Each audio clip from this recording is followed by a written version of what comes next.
ఎన్టీఆర్ జిల్లాలో life is beautiful సంస్థ board తిప్పేసింది. Investment పేరుతో కోట్లలో వసూలు చేస్తుంది ఈ సంస్థ. ప్రతి నెల లాభాలు చెల్లిస్తామంటూ భారీ మోసానికి తెరలేపింది.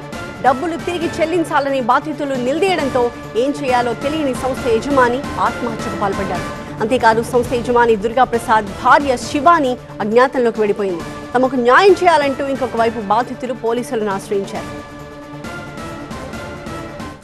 సరే అయిపోయింది కదా, ఇంకేదో చేద్దామని ఏమైంది? అయినా సార్ ఈ టార్చర్ నేను పడలేను సార్. నేను ఈ టార్చర్ అయితే పడలేను. నేను ఆల్రెడీ టైం అనుకోకుండా ఫోన్ చేస్తే నాకు రేపు కావాలి, ఎల్లుండి కావాలి, ఇప్పుడే కావాలని కూర్చుంటే నేను ఏం చేస్తాను చెప్పండి? ఇగో మీరు ఆల్రెడీ ముందే చెప్తున్నాను, నేను తాగేస్తాను, మళ్ళీ తర్వాత నాకైతే ఓపిక లేదు.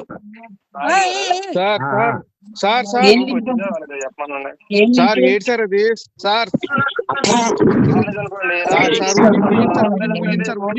ప్లీజ్